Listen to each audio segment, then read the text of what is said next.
자, 회사 코드는 1400번 주식회사 세원 들어가시면 되세요. 저처럼 1000번으로 되어 있으신 분들은 회사 코드 1400번 세원으로 변경해 주시고 시작하시면 되세요. 지금 집중심화 네 번째 문제이고요. 메인 매조 전표 입력 문제인 거니까 전표 입력 쪽에 가셔서 메인 매조 전표 입력이라고 하는 부분을 선택해서 들어가시면 되겠습니다. 자, 들어들 오셨으면 지금 1번 문제가 9월 17일이거든요. 그러면 월은 9월 17일로 입력해 주시고 시작을 하겠습니다. 원재료 납품업체의 공장 건물 준공식에 쌀 10포대, 한 포대당 4만 원이고요. 자, 선물하면서 쌀 정비소로부터 계산서를 수취했고요. 네, 그리고 보통 예금에서 이체하다. 그럼 지금 선물 줬단 얘기죠. 누구한테요? 원재료 납품과 관련된 공장 건물 준공식. 그래서 원재료 납품 업체한테 줬어요. 그러면 이건 누가 봐도 접대비라고 회계 처리하시면 되는 거죠. 그래서 여러분들이 접대비라고 계정 과목을 써 놓습니다. 근데 접대비는 판매비와 일반 관리비가 될 수도 있고 공장의 원가로 들어갈 수도 있죠. 근데 원재료 납품업체라고 했으니까 우리 이 접대비는 제조 원가로 들어가야 돼요. 그래서 제조 원가 표시해 놔주시고요. 그리고 계산서를 수취하였다라고 얘기를 했습니다. 계산서를 수취했는데 여러분 이 계산서 앞에 전자자가 없어요. 그러면 이 부분은 우리 무엇으로 수기로 발행한 계산서를 받아왔다 이 얘기인 거죠. 수기 또는 종이로 발급한 겁니다 라는 표현. 그러면 요 전자라는 자리엔 우리 체크하지 않고 가야 되겠죠. 그리고 대금은 무엇으로 주었고요? 보통 예금에서 이체했습니다. 자, 쌀 사가지고 오면서 계산서 받았으니까 누가 봐도 매입입니다. 그리고 우리 유형은 뭐로 가시자? 53 면세라는 거 쓰시면 되겠죠? 그러면 유형 정리 끝났습니다. 그래서 53 면세라고 써놔 주시고 그리고 접대비의 상대표는 보통 예금이니까 분계는 혼합 가시면 되겠습니다. 그리고 신규 거래처 무엇 해달라요? 등록해달라라고 얘기했네요. 그럼 우리는 무슨 부분? 코드 안에서 무슨 키? 플러스 키 눌러서 신규 거래처 등록해 주시면 되겠죠. 들어가 보도록 하겠습니다. 자, 유형 자리에 53 면세 선택해 주시면 되고요. 품목에 가셔서는 지금 현재 쌀을 사가지고 왔다고 했으니까 쌀이라고 넣어줍니다. 수량은 10이고요. 단가는 4만 원. 그럼 공급가액은 40만 원 등장이 됩니다. 자, 거래처는 신규 거래처 등록해달라고 했으니까 플러스키 눌러주시면 되고요. 그리고 쌀 정미소라고 넣어주시면 되겠습니다. 그리고 이렇게 엔터를 치시면 공급자 등록창이 들어오죠. 자, 코드 번호 206번에 넣어달라고 했어요, 여러분. 그래서 206번이기 때문에 여기 103번의 코드를 206으로 바꿔줍니다. 그리고 사업자 등록번호와 대표자 이름을 넣어야 되니까 우리는 무엇 하셔라? 수정이라는 곳을 클릭하셔라. 또는 엔터 하셔서 탭키를 누르셔도 됩니다. 그러면 하단에 입력할 수 있는 창으로 내려오죠, 여러분. 그럼 사업자 등록번호는 110 90-66450이라고 넣어주시고요. 그리고 대표자 이름은 정미영입니다. 그럼 정미영이라고 넣어주시면 되겠습니다. 여러분 다른 사항 더 없죠? 그러면 우리 이제 상단을 올라갈 땐 ES키나 탭키 눌러주시면 올라갈 수 있다. 뭐 사실상 마우스 누르신 건 다 되는 거 아니 마우스로 클릭하신 건 다 되는 거고요. 자, 전자자리는 선택하지 않습니다. 분계는 혼합 3번. 그럼 차변에 원재료가 들어오는데 반드시 뭐로 바꿔주셔라? 접대비. 근데 500번에 있는 접대비. 그래서 513번 선택해 주시면 되고요. 그리고 대변 선택하시고 돈은 보통 예금 103번 넣어주시면 되겠습니다. 그리고 은행 따로 명기한 거 없으니까 은행은 입력하지 않습니다. 그러면 9월 17일 거래는 마무리가 됐죠, 여러분. 그래서 계산서로 쌀을 사서 거래처한테 가져다 준 거래 내용이었네요. 자, 10월 2일 날짜로 넘어갑니다. 자, 여러분 달도 바꿔야 되네요. 그러면 9월을 10월로 바꿔주시고 일자는 2일. 주식회사 대화기업의 제품 400단위 단가는 5,000원 부가가치세 별도. 자, 매출하고 전자계산서를 발행하였다. 여러분 내가 발행한 거죠? 그러면 유형 번호는 바로 나오겠네요. 몇 번이요? 12일 과세입니다. 세금 계산서를 발행했으니까 과세라고 쓰시면 되죠. 대금 중 80만 원은 진성상사 발행 어음을 받고 잔액은 외상으로 하다. 여러분, 우리 거래처는 누군가요? 우리 거래처는 대화기업이에요. 그런데 어음은 진성상사가 발행한 어음을 받았네요, 여러분. 그쵸? 그래서 진성상사가 발행한 어음을 받고 나머지 잔액은 외상이다라고 얘기했습니다. 자, 지금 제품을 매출하고 받은 어음이니까 이 부분은 뭐라고 쓰시면 될까요? 받을 어음이라고 기록하시면 되겠습니다. 됐을까요? 그리고 외상이다라고 했던 부분은 우리 아직 돈 못 받았으니까 외상 매출금이라고 처리하시면 됩니다. 제품 팔았으니까 상거래가 맞죠? 됐을까요? 그럼 이제 여기서 여러분한테 물어볼 건 우리 거래처는 어떻게 하실래요? 거래처. 자, 여러분 지금 받으러의 거래처는 진성상사가 맞을까요? 아니면 대화기업이 맞을까요? 뭐로 가셔요, 여러분? 우리 전산세무회계 시험은 어음법으로 거래처 관리를 해라. 그러면 어음법은 최종 책임을 져야 되는 사람. 그러면 발행자가 최종 책임을 다지는 거죠, 여러분. 그래서 진성상사로 거래처 관리를 해야 된다는 거죠. 그런데 우리 AT에서는 그렇게 안 한다고 했었죠, 여러분. 이런 어음을 자수어음이라고 부른다, 타수어음이라고 부른다. 이런 어음을 타수어음이라고 부른다라고 했었죠, 여러분. 그래서 지금 이 부분은 지금 발행한 사람은 누구로 봐야 되고요. 발행인은 진성상사예요. 주식회사 안 쓸게요, 여러분. 진성상사였던 거요. 그리고 나한테 어음을 무엇한 사람, 배서 양도한 사람. 그래서 우리는 양수 받은 거잖아요. 그죠? 배서 양도한 사람은 우리의 거래처인 주식회사 대화기업이었던 거거든요. 그렇죠, 여러분? 그러면 저희는 사실상 돈을 못 받는 일이 생기면 저는 대화를 쫓아가고 대화가 진성을 쫓아가야 되는 게 맞아요. 업무 프로세스 상으로는. 그러면 결론적으로 최종 책임은 진성이 진다는 거죠. 그래서 어음법은 최종 책임자로 보는 게 맞다라고 주장하는 거고 업무적인 프로세스에서는 타수라는 관리하는 게 맞다. 그래서 우리 작은 관리키 몇 번? F3번 키를 가지고 해야 된다. 그런데 우리 전사는 이 시험 문제를 안 내고 있다라고 했죠. 그래서 어음법으로 갑니다. 그래서 어음의 거래처는 진성상사로 가야 된다는 거, 요거 실수하지 않으셔야 될 것 같습니다. 여러분 이건 시험만 그래요. 업무는 이렇게 안 해요. 네, AT처럼 해요. 타수 처리하는 거로 갑니다. F3번키 눌러서 어음 관리를 하는 거로 가고 있어요. 업무는.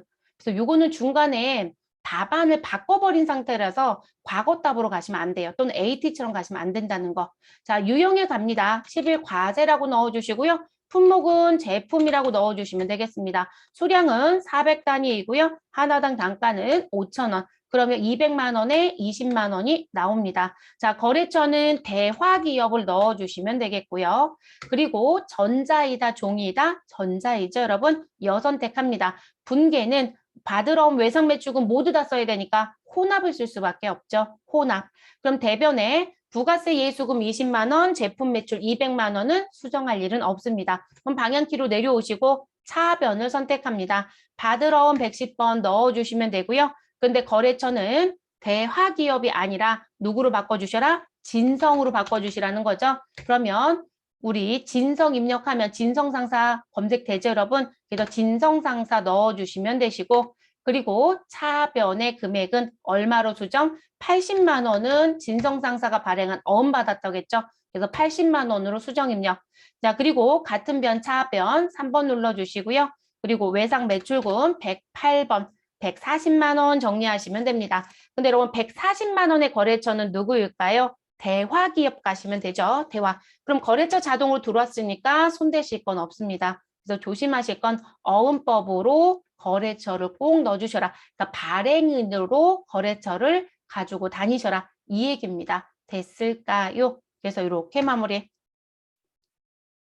그러면 우리 10월 2일 문제도 마무리가 됐습니다. 10월 5일 갈게요, 여러분.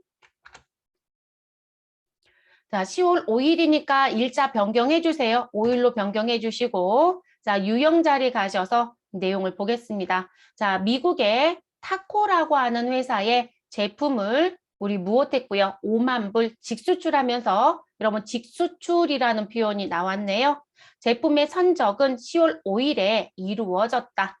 자, 대금은 다음과 같이 나누어 받기로 하였는데 10월 5일 3만 불은 외화 수령 후 원화로 환전하여 보통 예금, 당좌 예금 계좌에 입금되었다라고 얘기를 합니다.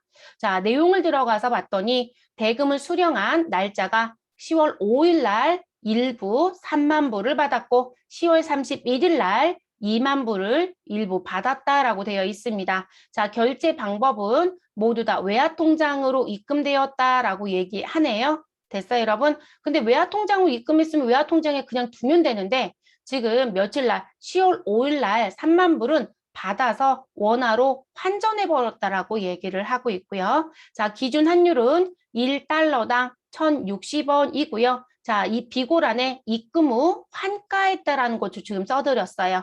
자, 그리고 잔금 청산일이 10월 31일이라고 써드렸고, 자, 10월 5일에 선적을 했는데 선적일의 기준 환율은 또 얼마에다? 1,060원. 자, 여기 써 있는 1,060원과요. 아래쪽에 써 있는 1,060원은 다르지 않네요. 그래서 선적일의 기준 환율도 1,060원이고 지금 입금 후 환가했다라고 했는데 다른 얘기가 없어요, 여러분. 그럼 여기 써 있는 부분은 지금 대금 결제한 거 지금 얘기한 거잖아요. 대금 수령한 거. 그러니까 여기 써 있는 기준 환율 1,060원도 지금 환가 환율로 그냥 이해해 주시면 되겠습니다.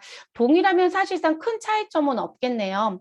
근데 이게 이제 저희가 과세표준에서 무슨 부분, 우리가 일반적인 이제 과세표준이라고 하는 부분은 지금 공급가액에 기록해야 되는 요 금액을 말하는 거거든요. 그럼 여기 들어와야 되는 과세표준은 사실상 우리가 거래를 하게 되면 시중에서 움직이는 시가 금액에 의해서 움직이는 거죠.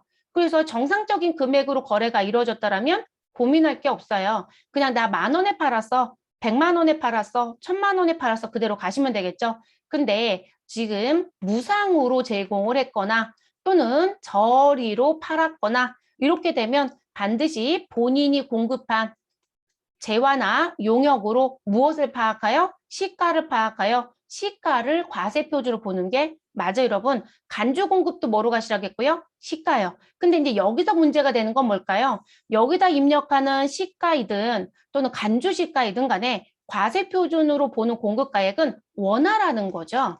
근데 지금 현재 3번에 있는 10월 5일의 거래 내용은 우리가 대가를 무엇으로 받았다? 대가를 외화로 받았다는 거죠. 그러면 우리는 외화로 수령하면 누구로? 원화로 바꿔서 여기다 입력해서 부가가치세 신고를 해야 되잖아요. 그러면 이 원화로 봐야 되는 과세표준의 금액이 얼마냐라는 걸 결정하라는 얘기입니다. 그러면 그 내용에 대한 얘기니까요. 그래서 대가를 내가 외화로 수령을 합니다. 라고 하시게 되면 이렇게 얘기를 합니다. 자, 공급 시기 전에, 공급 시기 전 대가를 무엇하였다? 수령하였다. 자, 공급 시기 전 대가를 수령했다는 얘기는 저는 미리 받은 돈이 되죠, 여러분. 그러면 이거 다른 말로 얘기하면 나 선수금이 있어 이 얘기가 됩니다. 됐을까요? 자, 그랬을 땐 어떻게 할 것이냐? 공급 시기 전에 대가를 수령하게 되면 두 가지를 구분하라고 얘기합니다. 어떻게? 첫 번째, 당신이 외화로 그대로 가지고 있느냐. 그래서 저는 지금 현재 공급하는 시점, 언제? 선적일인 10월 5일. 이 날짜가 선적일이거든요, 여러분. 자, 선적일인 10월 5일 현재 나 미리 받은 돈이 있었는데 일부이든 전부이든요. 미리 받은 돈이 있었는데 나는 외화로 그대로 가지고 있어. 이렇게 쓰는 건 여러분 선적일이라는 공급시기 날짜를 기준으로 보는 거예요. 그래서 공급하는 날짜에 현재 미리 받았던 돈을 그대로 외화로 갖고 있다. 현금을 갖고 있던 외화 통장에 넣든요. 그러면 우리는 지금 현재 공급가액에 기재되는 원화를 환산해서 쓰셔야 되는데 그 금액은 어떻게 간다? 지금 내가 받아야 되는 외화 금액이 있을 것이다. 또는 받은 외화 금액이 있을 것이다. 그 외화 금액에 무엇으로 가셔라? 공급 시기에 저는 여러분 요건 선적으로 안 쓸게요. 공급 시기로 쓸게요. 공급 시기에 무엇을 찾아라. 공급 시기에 기준 환율을 찾아라. 또는 우리 달러의 중간값은 기준 환율이라고 얘기하지만 달러를 제외한 다른 외화에 대한 부분의 중간값은 재정 환율이라고 얘기해요. 그래서 기준 또는 재정 환율을 무엇하여라? 곱해서 가라. 다만 지금 현재 이들은 직수출이라고 했어요, 여러분. 그럼 한국에서 미국으로 직접 내보낸 수출이란 얘기겠죠. 그러면 이런 걸 우리는 16 수출이라는 유형으로 입력을 할 거고요. 그럼 이런 직접 수출은 공급 시기를 언제로 보라고 얘기했다. 배에다가 실었으면 선적일 이렇게 보시라고 했고요. 비행기에 실었으면 기적일로 본다 이런 표현을 썼었죠. 그러면 지금 보시면 선적은 10월 5일에 있으니 선적이란 부분은 나온 거죠, 여러분. 그리고 시험은 친절하죠. 10월 5일날 회계처리라고 아예 써줬죠. 됐어요, 여러분. 그리고 10월 5일 선적일의 기준환율은 이만큼이다라고도 써줬고요. 그럼 줄 건 다 준 거예요. 그래서 외화를 보유하면 이렇게 가는 겁니다. 그런데 모든 사람이 외화를 보유하고 있지는 않더라는 거죠. 나는 공급 시기 전에 대가를 수령해서 선수금이라고 회계 처리했는데 그 선수금으로 받았던 돈을 외화로 가지고 있었던 게 아니라 나 원화로 환가했는데 이렇게 얘기합니다. 그러니까 원화로 바꿔서 쓸 때 있으니까 썼다는 얘기거든요. 쓴 것까지는 터치하지 않아요. 근데 외화 보유라는 걸 외화 통장에 갖고 있다는 얘기거든요. 그래서 나는 그거 돈 들어오자마자 공급 시기가 되기 전에 못했다. 나 원화 환가했어. 이렇게 얘기합니다. 원화로 환가하였다. 환전했다는 얘기예요. 여러분 쉽게 생각하시면. 그러면 우리는 그 외화에 곱해지는 환율이 공급 시기의 기준 또는 재정 환율이 아니고요. 환가한 환율이 돼요. 환가한 환율.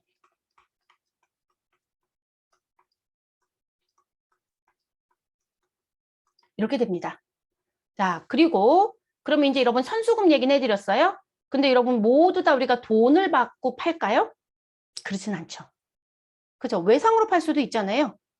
그러면 지금 여기는 일부는 돈을 받았고요. 일부는 돈을 못 받았어요. 근데 여기는 공교롭게도 여러분 선수금은 아니에요. 그 날짜에 돈을 받았죠. 네, 우리 공급하는 날짜에 돈을 받았어요. 그러니까 미리 받은 건 아니에요. 그래서 그 날짜에 돈을 받았고 근데 10월 31일 날 잔금청산이라고 했으니까 나는 지금 현재 얼마를 수출했는데 5만 불을 수출했는데 그중에 3만 불은 10월 5일 날 즉시 받았고 10월 30일 날 나머지 잔액에 대해서 2만 불은 그때 받았다. 이렇게 해서 잔금청산이 나온 거죠. 그러면 저는 일부는 또 외상도 있었던 거죠. 전부 다 외상이 될 수도 있어요.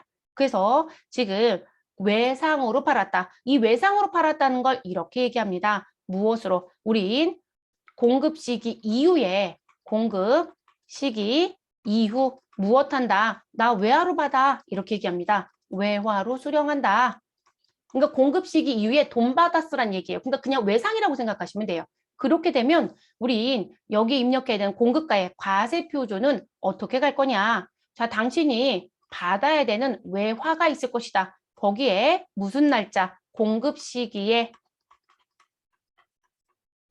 기준 또는 재정 환율을 무엇하여 곱하여 우리 공급가액을 또는 과세 표준을 계산한다. 이렇게 얘기합니다. 그래서 미리 받은 선수금 중 외화로 갖고 있는 것과 외상으로 파는 건 곱해지는 환율이 같아요, 여러분. 근데 원화로 환가를 해버린 건 우리 환율이 달라요. 환가한 환율입니다. 이거 꼭 기억하셔야 되는 부분. 이게 회계급수에서는 잘 안 내요. 그럼 내면 난이도가 최상이 돼버려요. 그게 3번의 문제예요, 여러분. 그래서 난이도를 올리고 싶으면 이런 부분. 근데 이거는 사실상 난이도를 올리고 싶었는데 이거 못 풀 수도 있겠다라고 생각이 됐던 것 같아요. 그래서 입금 후 환가했다라고 했는데 입금되는 날짜가 10월 5일 같아요, 여러분. 그럼 미리 받았다고 얘기하지 않죠. 그냥 우리 10월 5일 날 받은 돈은 뭐로 쓰시면 돼요? 보통 예금 쓰시면 되죠. 그런데 너무 재밌는 건 내가 환가한 환율도 1,060원이고요.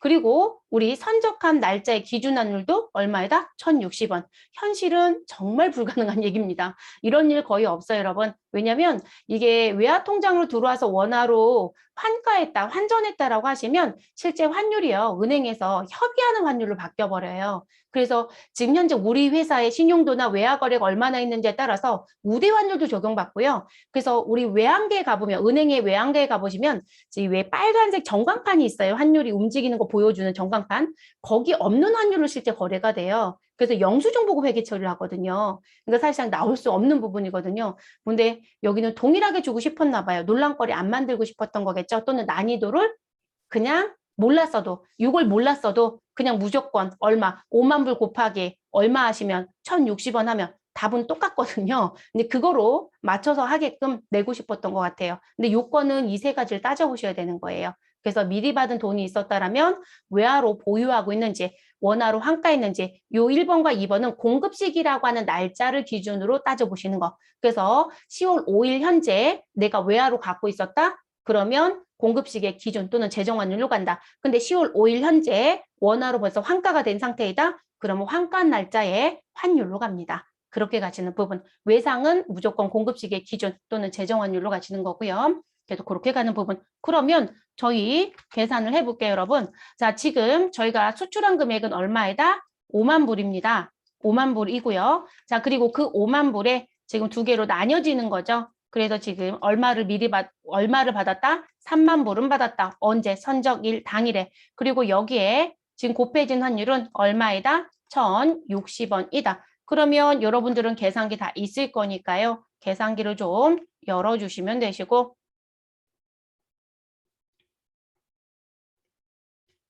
자, 3만 불 곱하기 1,060원 하시면 3,180만 원이네요.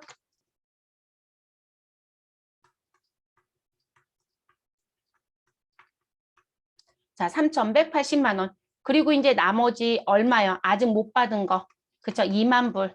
자, 2만 불에 대해서는 외상이란 얘기잖아요, 여러분. 그럼 외상이면 무슨 환율이요? 우리 선적일의 기준 환율. 그럼 이 외상에 곱해지는 금액, 우리 환율도 얼마이다? 1,060원이 되죠. 자, 그러면 이것도 계산을 해볼게요.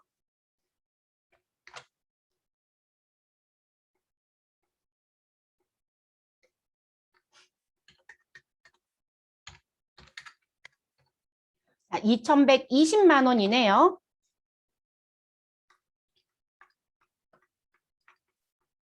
됐을까요? 그래서 지금 이렇게 정리해 주시면 되는 거고요. 자, 그리고 이제 요 금액에 3만 불은 뭐로 가시면 되는 거고, 지금 현재 보통예금으로 가시면 되죠. 그래서 보통예금 계좌 입금됐다라는 부분으로 처리해야 되는 금액은 3,180. 그리고 우리는 외상입니다라고 해서 이 부분에 들어오는 금액은 2,120만 원이다. 자, 이렇게 정리하시면 된다는 거죠. 그럼 우리 문제는 여기 공급가액에 써야 되는 금액은 얼마입니까? 근데 여러분 지금 보시면 원화로 환가했다고는 했지만 사실상 돈을 받은 날짜와 그리고 환가한 날짜가 지금 선적이라고 동일해요. 그러니까 큰 의미가 없어요, 여러분. 거기다가 환율까지 똑같으니 무슨 부분? 우리 다른 거 고민할 필요도 없는 거죠. 그래서 지금 이 부분만 분리시켜서 그대로 입력해 주시면 됩니다. 그러면 공급가액은 3,180만 원 더하기 2,120만 원인 얼마가 되는 거예요, 여러분? 우리 지금 5,300만 원인가요? 네, 5,300만 원으로 입력해 주시고 마무리하시면 되는 부분입니다. 이 문제를 지금 현재 그 곱해지는 환율을 구분시키고 싶어서 낸 문제 같은데요. 난이도 부분에서 문제가 생길 것 같아서 지금 문제를 이렇게 준 거로 보여져요. 그래서 크게 고민거리는 없었던 부분이지만 지금 이렇게 나뉘어져 나오니까 다들 고민했을 것 같기는 합니다. 그래서 동일날짜에 환가한 건 의미가 없어요, 여러분. 동일날짜에 환가한 건 그냥 5만 불 곱하기 얼마? 1,060원 해주시고 그냥 끝내면 되는 거거든요.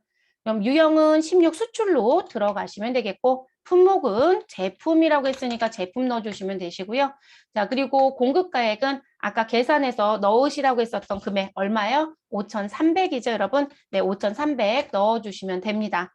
자, 거래처는 우리 한영키 눌러주시고 T자만 넣어주시면 됩니다. 그러면 검색이 되죠, 여러분? 그래서 검색된 거래처 입력해 주시면 되시고요.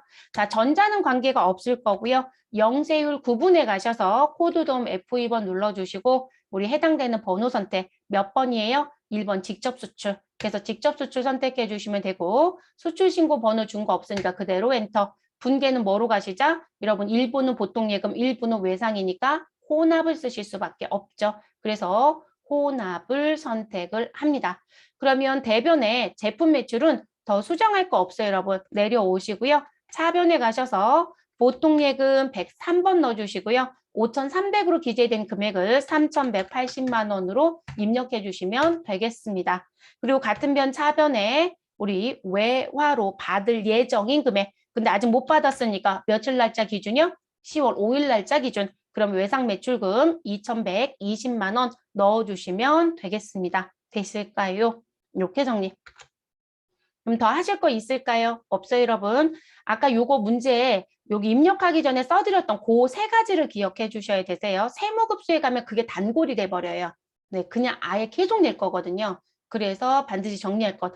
그리고 이 문제는 여러분 환율의 차이가 없죠. 그쵸? 근데 지금 제가 아까 말씀드렸잖아요. 환가했던 부분의 이 환율과 실제 기준 환율이 다를 수 있다. 그러면 다르면 이 부분이 동일 날짜 일어난 사건이어도 하단에 보통예금에 들어온 여기 곱해져 있는 환율과 외상매출금으로 정리되는 환율에 대한 부분이 정리가 끝나면 여기 공급가액에 입력했던 부분의 금액이랑 차이가 뜨는 게 정상이에요. 그러면 우리는 외환차액이나 외환차손으로 정리하셔야 돼요. 지금은 우리 환가 환율도 기준 환율도 다 같잖아요, 여러분. 그러니까 여기다 곱해지는 환율도 1,060원, 외상으로 곱해진 환율도 1,060원, 공급가액에 곱해진 환율도 1,060원. 그러니까 이런 모두 다 환율이 똑같은 하나예요. 그러니까 외환차 손익이 안 생긴 거거든요. 근데 다르면 외환차 손익이 생깁니다. 네, 외환차 손익이 생길 수 있다는 거. 그러면 정리하고 마무리하도록 하겠습니다. 자, 11월 12일로 넘어갈게요. 달 바꿔주시고 일자는 12일로 입력하시고 자, 공장용 화물차의 고장으로 웨이카센터에서 수리하고 수리비 60만 원 부가가치세 별도입니다. 자, 다음 달에 지급하기로 하고 전자세금 계산서를 발급받았다. 자, 차량 유지비 계정을 사용하고요. 확정된 채무로서 미지급금으로 회계 처리하래요. 그럼 이거 왜 써준 것 같아요? 우리가 차변에 비용이 발생이 되면 대변의 미지급 비용 계정이 자꾸 복수 답안으로 인정하고 있는 시험이 전산세무회계라고 했었죠. 네, 그것 때문에 아예 답을 정해줬네요. 근데 여러분 차변의 차량 유지비, 대변의 미지급금 고민할 거 전혀 없죠. 자, 우리가 지금 세금 계산서 받아왔다고 했으니까요. 유형에서 고민할 건 무슨 부분? 자, 매입에 가면 세금 계산서를 받아왔다? 그럼 50일 과세이거나 54 불공일 것이다. 그럼 공제가 가능한 건 50일, 공제가 불가능한 건 54. 자, 지금 현재 공장, 화물, 자동차의 고장으로 인하여 발생된 수리비예요. 여러분, 공장용 화물 자동차는 우리 손익계산서 제품 매출하고 직접적으로 관련이 있다고 봐야 되겠죠. 배송 목적으로 쓰는, 운송 목적으로 쓰는 자동차니까요. 그러면 전자세금 계산서 발급받아 온 건 공제가 된다, 안 된다? 된다가 되죠. 그래서 50일 과세로 입력을 해야 합니다. 자, 그게 이제 우리가 갖고 가야 되는 중요한 사항이었겠죠. 그리고 회계 처리할 때 차량 유지비 처리해 주시고 미지급금 처리해 달라고 했으니까 정인 다 끝났어요, 여러분. 분기 혼합 가시면 되는 거잖아요. 더 할 일 있을까요? 없죠. 그리고 차량 유지비 입력할 때 조심할 건 공장용 화물차라고 했으니까 제조 원가의 코드를 선택한다는 것만 조심하시면 되겠죠. 자, 유형에 오셔서 50일 과세라고 넣어주시고 품목은 수리라고 넣으시면 되겠습니다. 또는 수리비라고 넣어주셔도 되고요. 공급가액은 60만 원 입력해서 6만 원 나오게끔 거래처는 누구 넣어주시면 되고요. 외이카센터라고 넣어주시면 되겠습니다. 전자세금 계산서 받아왔죠, 여러분? 여 선택합니다. 분계는 혼합입니다. 그러면 차변에 부가세 대급금 등장될 거고요. 우리 원재료 153번을 우리 522번에 있는 차량 유지비로 수정 입력합니다. 그리고 내려오셔서 상대편 대변 우리 253번 미지급금으로 계정 과목 넣어주시고요. 금액은 66만 원 정리하시면 되겠습니다. 더 하실 거 있을까요? 없죠, 여러분? 비영업용 소형승용차 규모에 해당되는 자동차가 아니라면 매입세 공제가 가능해요. 항상 그거 구분해 주셔야 되겠죠? 항상 내는 문제. 자, 그 다음 11월 19일입니다. 자, 일자 바꿔주시고 자, 본사 영업 직원이 업무에 사용할 개별 소비세 과세 대상 자동차 2000cc 바로 나오네요. 자, 2000cc를 주식회사 희망자동차에서 2천만 원 부가가치세 별도에 구입하고 전자세금 계산서를 수취하였으며 대금 결제는 다음 달에 하기로 하였다. 여러분, 개별 소비세가 발생되는 2000cc 자동차는 우리가 뭐라고 볼 것이다. 영업용에 썼는지를 꼭 확인하시라. 그런데 어디에 썼다? 본사 영업 직원이 업무에 쓰겠다라고 했죠. 그럼 이런 자동차를 우리 뭐라고 부른다? 비영업용이라고 얘기한다. 그리고 2000cc이니까 1000cc 초과 자동차네요. 그래서 비영업용 소형 승용차라고 하는 부분에 들어오는 자동차인 거죠, 여러분. 그 자동차를 난 무엇하였다? 구입하였다. 그러면 이 부분은 공제 못 받죠, 여러분. 유형번호 뭐로 가요? 54 불공이라고 하는 유형을 선택하셔야 되겠죠. 그리고 자동차를 구입했으니까 우린 무슨 부분? 차량 운반구라고 회계 처리를 해주시면 되겠습니다. 결제는 다음 달에 하기로 하였다라고 합니다. 그럼 아직 못 준 돈. 그런데 차변에 등장하는 게 유형자산이니까 상거래가 아니죠, 여러분. 그럼 뭐라고 써요? 미지급금. 됐을까요? 그러면 정리 다 끝났네요. 유형 정리 끝났고 계정 과목 정리 끝났고 그럼 계정 과목 정리가 끝나면 분계도 끝나죠? 우리 분계는 혼합을 쓰셔야 되겠네요. 그럼 입력하러 가겠습니다. 자, 유형 자리 가셔서 54 불공 선택하시고 품목은 저희 그냥 자동차라고 쓰시면 되겠죠. 그리고 공급가액에 가셔서 얼마 2천만 원의 부가세 별도 200만 원 거래처는 무슨 자동차? 희망자동차. 그럼 희망 넣으시고 우리 선택합니다. 전자는 여로 가시면 되겠죠. 자, 불공지 사위에 가셔서 코드돔 F2번 눌러줍니다. 비영업용 소형소형차 구입유지 임차는 몇 번에 있다? 3번에 있다. 그럼 3번 선택해 주시면 되시고 분계는 3번 혼합을 선택합니다.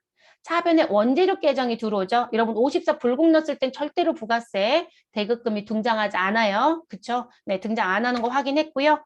자, 그리고 나서 원재료 계정 과목을 차량 운반구 208번으로 수정 입력합니다. 자, 내려오셔서 대변 4번 선택해 주시고요. 미지급금 253번 입력해 주시고 금액은 2,200만 원 정리하시면 되겠습니다. 더 하실 일이 있을까요? 없죠? 네, 이렇게 정리하고 마무리.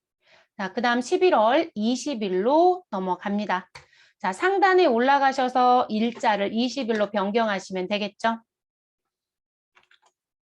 제품을 개인 정 하나에게 소매로 판매하고 대금 33만 원 부가가치세 포함이라고 합니다. 자, 현금으로 받았다. 자, 현금 받고 여러분 물건 팔았다는 얘기죠. 그런데 나는 현금 영수증을 발행해 주지 않았다. 여러분 부가가치세 10%가 있는 물품을 팔았습니다. 그럼 누가 봐도 매출이죠. 그러면 증빙을 뭘 발급했느냐라는 걸 보려고 했더니 현금 영수증도 안 줬대요. 카드 결제도 아니고요. 그러면 결론적으로는 우리는 증빙이 있다 없다? 없다. 무증빙 거래라는 거죠. 그러면 매출에 부가세 10%가 있으면 14번 건별을 쓰셔야 되겠죠. 부가세가 없는 건 20번 명건을 쓰는 거고요. 시험은 한 번도 20번을 낸 적은 없지만 그러면 우리는 14번 건별을 갑니다. 그래서 유형 정리가 끝났습니다. 그리고 시험이기 때문에 또 누굴 줬다? 거래처. 자, 거래처는 누구이다? 정하나 씨. 됐어요, 여러분? 그리고 우리 돈 뭐로 받았어요? 현금. 그럼 분계는 뭐로 간다? 현금 가시면 되겠죠. 더 하실 건 없네요. 입력하러 가보시죠. 14번 건별 선택해 주시고 품목엔 제품을 입력합니다. 자, 우리 카드 과세, 현금 영수증 과세 14번 건별로 입력하는 건 공급가액의 부가세 포함 금액인 공급 대가 33만 원을 입력. 자, 그러면 30만 원에 3만 원 나오죠. 자, 거래처 누구 넣어주시고요? 정하나 씨 넣어주시면 되시고 그리고 우린 어디에 가셔서 분기난에 가셔서 현금을 선택합니다. 그럼 입금 전표 처리됐고요. 우리 품목에 제품을 썼다는 건 제품 매출이 들어와야 되는 게 맞죠. 그래서 대변의 제품 매출, 부가세 예수금 자동으로 들어왔습니다. 더 수정하실 거 있어요? 없어요? 이렇게 하시고 마무리. 자, 7번째 문제 가겠습니다. 12월 9일입니다. 자, 달 또 바꿔야 되네요. 12월로 변경하시고 일자는 9일을 입력하시고 내려옵니다. 주식회사 태찬에서 원재료 1,000개, 공급가액은 하나당 25,000원, 부가가치세 별도. 그래서 1,000개를 구입하고 전자 세금 계산서를 교부받았다라고 얘기합니다. 여러분, 원재료 구입하면서 세금 계산서 받아온 건 우리 과세 사업에 쓰는 자재 샀다는 얘기죠. 그럼 매입세 공제 받을 수 있다, 없다? 있다. 그러면 매입에 과세 매입 몇 번으로 입력하자? 50일 과세로 입력하시면 됩니다. 자, 지금 매입한 원재료 대금 중 1,000만 원은 제품을 판매하고 받아 보관 중인 우리 미인 주식회사에 약속어음을 배서하여 지급하고, 그럼 여기까지 끊어볼게요, 여러분. 우리 내가 갖고 있었던 1,000만 원짜리 어음 줬단 얘기네요. 그리고 제품 판매하고 받은 거라겠죠? 그러면 저는 차변에 회계처리를 뭐로 해놨을까요? 받을 어음으로 해놨었겠죠, 여러분? 그럼 받을 어음 배서 양도한 거니까 받을 어음 쓰시면 되고, 거래처는 누구를 선택하자? 미인 주식회사를 넣어주시면 되겠습니다. 자, 나머지 1,000만 원을 제외한 잔액은 30일 후에 준대요. 그러면 얘는 무슨 거래가 된다? 외상 거래가 되죠. 외상 매출금이라고 넣어주시면 되겠습니다. 자, 여러분 또 다른 특이사항 있어요? 없어요, 여러분. 내가 원재료를 산 거래처는 누구이고요? 우리 태찬이고요. 근데 어음은 갖고 있었던 거래처가 미인 거예요. 그러니까 반드시 하단에서 거래처 미인으로 바꿔주시는 것만 조심하시면 되는 문제입니다. 들어가시죠. 자, 유형란에 가셔서 50일 과세라고 입력. 품목에 가셔서 우리는 원재료 사왔으니까 원재료라고 넣어줍니다. 수량은 1,000개라고 했고요. 공급 단가는 25,000원. 그럼 2,500만 원에 250만 원 자동으로 나옵니다. 자, 거래처는 태찬이라고 넣어주시면 되겠습니다. 그래서 태찬이라고 넣어주시고요. 자, 그리고 전자는 여로 선택해 주시면 되겠죠. 분계는 혼합 가시면 됩니다. 자, 차변에 부가세 대급금 250, 원재료 2,500 그대로 두시고 우리 내려옵니다. 대변 선택합니다. 내가 갖고 있었던 받을 어음 110번. 자, 그런데 반드시 방향키로 오시거나 마우스를 클릭해서 거래처 주식회사 태찬을 우리 미인 주식회사로 변경한다. 바꿔주시면 되겠고요. 자, 그리고 금액 2,750을 얼마로 수정하시면 된다? 1,000만 원으로 수정 입력합니다. 그리고 엔터. 그리고 같은 변 대변 선택하시고요. 외상 매출금 우리 아이고 여러분 외상 매출금이 아니네요. 여러분들 속으로 욕하셨겠어요. 외상 매입금 사왔죠, 여러분? 네, 그래서 외상 매입금 251번 넣어주시고요. 거래처는 태찬입니다. 그리고 그 금액은 1,750. 여러분 받으러 쓰면서 제가 무의식 중에 외상 매출금 썼네요. 외상 매입금이 맞죠? 네, 원재료를 무엇하였다? 우리 사가지고 왔거든요. 그래서 외상 매입금이 맞습니다. 그래서 외상 매입금 태찬 2,750 됐을까요? 그래서 7번의 문제는 왜 낸 거냐면 여러분 여기 받으러의 거래처 미인으로 넣을 수 있는지 체크하는 문제예요. 네, 이 문제는 이게 키입니다. 이 부분 때문에 낸 문제. 자, 그 다음 8번째 문제로 또 들어가 보도록 하겠습니다. 자, 지금 12일이네요. 12월 12일. 그러면 올라가서 날짜를 변경하고 내려옵니다. 자, 주식회사 다스로부터 절당용 기계장치를 구입하고 3개월 만기 약속어음을 발행하여 주었고, 그리고 전자세금 계산서 무엇하였다? 발급받았다. 그리고 공급가액은 7,200만 원, 부가가치세는 720만 원이라고 합니다. 그러면 전자세금 계산서를 발급받았고, 그리고 왜 받았는지 물어봤더니 절단기라는 기계를 사면서 받은 것이다. 그러면 우리는 과세 사업에 쓰는 기계를 샀으니 우리는 매입에 뭐로 가시면 돼요, 여러분? 우리 50일 과세로 가시면 됩니다. 그럼 유형은 정리가 끝났습니다. 그리고 우리 부가세 별도 7,200만 원을 갚기 위해선 나는 몇 개월짜리? 3개월짜리 약속어음을 발행해 주었다. 근데 여러분 기계를 사오는 부분에 대한 어음이죠. 그러면 우리는 상거래가 아니기 때문에 무엇으로 회계 처리한다? 미지급금으로 회계 처리한다. 맞죠, 여러분? 그래서 요거 처리해 주시면 됩니다. 그리고 지금 세무사랑 같은 경우는 무슨 기능이 있어요, 여러분? 고정자산 등록창 뜨는 게 있죠. 근데 생략해 달라고 했으니까 저희는 분계 처리만 하고 마무리하시면 되겠습니다. 자, 유형 자리 가셔서 50일 과세 품목은 절단기라고 쓰셔도 되고요. 또는 기계장치라고 쓰셔도 되겠습니다. 공급가액은 7,200만 원에 720만 원, 거래처는 다스라는 거래처 넣어주시고 그리고 전자는 1번 여 선택합니다. 분계는 호납 3번 선택하시면 되겠습니다. 자, 차변의 부가세 대급금 720만 원, 원재료를 누구로 바꿔줘 여러분? 기계장치 206번으로 수정 입력해 주시면 되죠. 네, 그리고 상대편 대변을 선택합니다. 돈 아직 안 주었어요, 여러분. 어음으로만 주었고 아직 현금 결제는 안 해줬으니까 미지급금 그리고 주식회사 다스 그대로 주시고 7,920만 원 정리하시면 되겠습니다. 빠진 거 있을까요? 없죠, 여러분. 이렇게 해서 마무리. 그럼 마지막에 있었던 8번 문제는 12월 12일에 문제는 무엇 때문에 냈을까요, 여러분? 이 문제의 취지는 이거예요. 3개월 만기 약속어음 발행해 주었다. 자, 그러면 어음자 보고 지급어음 쓰지 마시라는 거죠. 미지급금으로 회계 처리하는 걸 테스트하고 싶어서 낸 문제입니다. 네, 그렇게 낸 취지. 자, 이렇게 해서 집중시만 4회 풀어봤고요. 지금 요 부분이 전산회계에서는 요소준이 왔다 갔다 한다고 보시면 돼요. 그리고 이제 세무가 되면 아까 저희 풀었던 문제 중에 요 문제가 우리 여기에 써드렸던 그 내용을 복합적으로 낼 거예요. 그리고 환율의 차이도 낼 거예요. 그래서 그 부분에 조금 난이도가 올라간다고 보셔야 될 것 같아요. 다른 난이도는 사실상 지금 회계랑 거의 같은 수준이에요. 오히려 가끔은 회계가 세무보다 더 어려울 때도 있어요. 같은 회차 시험지를 보면. 그러니까 세무 쪽에서 전표 틀리는 부분이 없어요. 그러다 보니까 합격률이 세무가 더 높게 나오는 경우도 있거든요.